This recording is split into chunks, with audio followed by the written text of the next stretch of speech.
Hello friends, welcome back to my channel. This is Kapil. 50 day trading challenge का day 40 है। तो आइए देखते हैं हमने कहाँ पर ट्रेड वगैरह लिया है। तो पहले ही मैंने यहाँ पे एक सपोर्ट लाइन ड्रॉ करके रखा था और मार्केट जैसे ओपन होकर यहाँ पे जैसे क्रॉस किया था तो वैसे मैं ट्रेड ले नहीं पाया, पर थोड़ा वेट करने के बाद में तो फर्स्ट ट्रेड मैंने यहाँ पर बाय किया था, जिसका रीजन मैं आपको बता, एक लोअर यहाँ पर फॉर्म हो चुका था तो मैंने यहाँ पर ट्रेड लिया और ट्रेड लेने के बाद में कुछ अच्छा सा प्रॉफिट मुझे मिला। जब यहाँ से ऊपर जा रहा था तो मैंने इसे कोस्ट टू कोस्ट एग्जिट कर दिया। तो सेकंड ट्रेड मैंने यहाँ पर लिया, जिसका रीजन ये था कि यहाँ पर एक हायर फॉर्म हो चुका था तो यहाँ पर मैंने इस ट्रेड को लिया।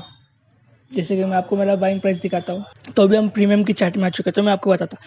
तो इस कैंडल को मैं देख रहा था 30 रुपीज़ के अराउंड से, बट मैंने सिर्फ बाई के कंफर्मेशन के साथ में 44 के अराउंड, और 44 के यहाँ पर मैंने जैसे ही बाई किया मैंने मैंने यहाँ पर 10 पॉइंट का यहाँ पर रख दिया। और जब ये ऑलमोस्ट डबल हो चुका था तो 80 पॉइंट का अराउंड, तो मुझे अच्छा सा प्रॉफिट दिख रहा था।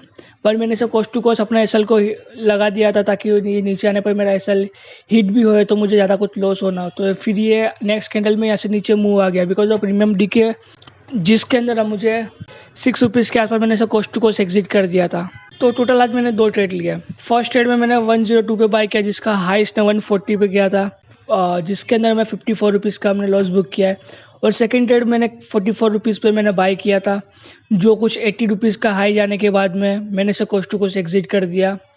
और दोनों ट्रेड में मेरा एसएल 10 to 12 पॉइंट का अराउंड था और दोनों ट्रेड के अंदर मुझे 1:3 का टारगेट मिल गया था। उसके बाद मैंने इसे कोस्ट टू कोस्ट एग्जिट कर दिया और उसके बाद आप देख सकते हो मार्केट ऑलमोस्ट एक रेंज के अंदर था।